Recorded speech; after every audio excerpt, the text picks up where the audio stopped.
Welcome class 9th. Today we are going to deal with personal letters. How the friendly letters or personal letters are written. See children, there is no better means of communicating with people at a distance than through a letter. Communication by letter, by telephone or wireless or internet, of course, it may be faster, but it lacks the permanence.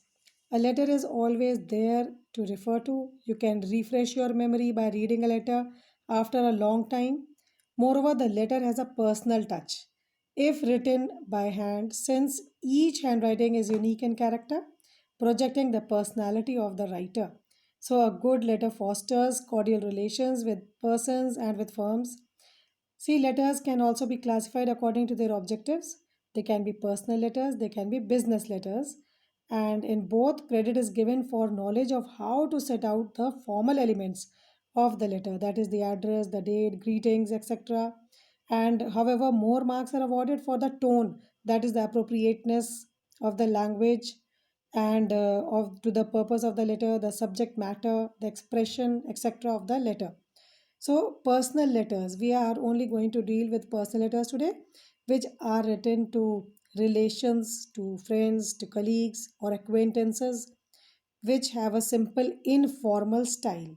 Subject of such letters are can be invitation, can be a request, an apology, congratulations, postponement of something, inquiry, sympathy, thanksgiving, and conveying news. So, for the sake of convenience, we consider such letters under two aspects, the layout and the subject matter. Now, see, children, in a layout of a personal letter, first of all, we write down the address of the writer at the top right hand corner of the page in a traditional form. So, if you look at this letter, I can show you. See how the address has been written. In there are two type of letters. The council accepts both, but nowadays it is recommended that we use this type of letter, that is the box type of letter. The traditional type of letter is this one, in which the address of the writer is written on the top right hand corner of the page, and in a box type we write it down in the top left hand corner of the page, which is being followed nowadays. And moreover, you do not put your name above the address. Above the address, we do not put the name. You may put a comma at the end of each line of the address. You can put a comma and a full stop at the end. And you can also write it down like this. It can be a 3-line or 4-line address, 25 National Park, Lajpat Nagar, New Delhi. See the comma after both the lines, and then a full stop over here. Then after that, after writing down your address, we leave space, a line is left, and then we write down the date. See how we write down the date? Here it is written September 5, 2020. That is the current year which is going on. Best way to write the date is to indicate the day, month, year.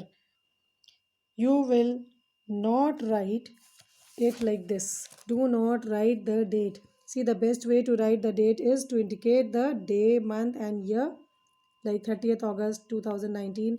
Do not write like this. This is most inappropriate, because this way the writing of the date may not be considered appropriate. This is wrong. This method is wrong. You have to write it down like this, giving the day, month, and the year. You can write down a comma here, and after that we write it down. And after writing down the date, we leave space again. Again, one line is left, and then we come to the greeting or the salutation. How we greet, to whom we are writing down the letter. So, see, the form of the greeting depends on the relation in which you stand to this person to whom you are writing. If it is a near relative, we say like dear uncle, dear mummy, dear daddy. For close friends also we write dear Saran, dear Sasha, my dear Mohan. For acquaintances, we can say dear Mr. Swami, dear Miss Shah, etc. Now coming to the opening letter, when we come to the body of the letter, children, this is most important. See, body of the letter, when we write down the opening sentence, it has to be a response to an earlier communication. It has to be a reference to the subject of the letter. Mostly, what you people are addicted to writing is in the opening of the letter, you people say, "Hello, how are you? I hope you are fine. I'm also good. I hope you're sailing in the same boat." This is absolutely wrong, children. This method of opening the letter, writing down the opening sentence of the letter, is absolutely a big no. When we open the letter, when we open the letter means, I mean to say, when we write down the opening sentence of a letter, then it should, see, first you have already sent your greeting, the salutation has already been given, "Dear uncle." Suppose I say you have been chosen the sport captain of your school. So when you uh, write down the opening letter, there should be clearly two opening sentences from full stop to full stop. For example, see how you write down the opening sentence. It will begin like, "I have some wonderful news to tell you." One sentence this is, "I have been waiting for this for a long time. You know what? I have been chosen as the sport captain of my school." See the first two sentences. "I have some wonderful news to tell you." "I have been waiting for this for a long time." And then you write down to write the other things about the content of the letter, the body of the letter. And body of the letter must be broken up into paragraphs. It should be broken up into paragraphs, and two or three paragraphs at least you have to break the body of the letter in an this is a informal letter, so it can be lengthy, but language has to be appropriate, and what you are writing down has to be in according with the subject of the letter, what you are asked over there to write down.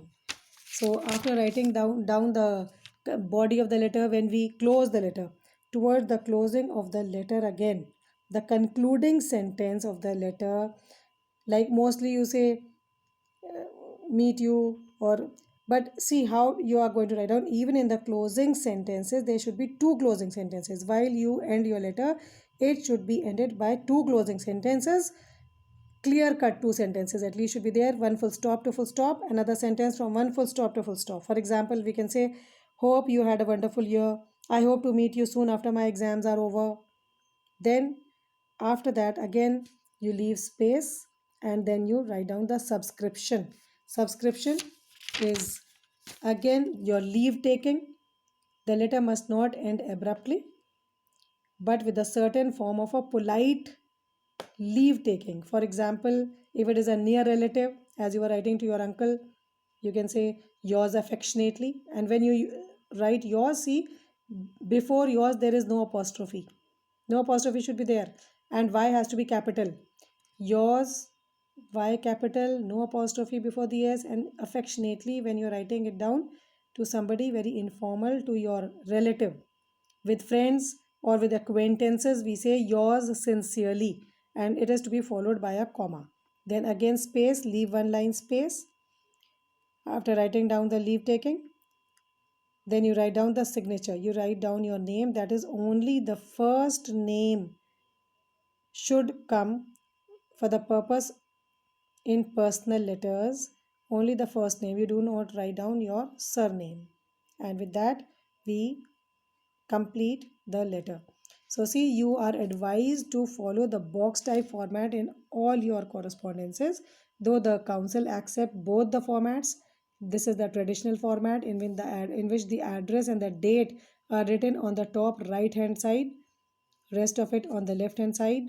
But your again your subscription, leave taking, that is, and your signature, it comes on the left.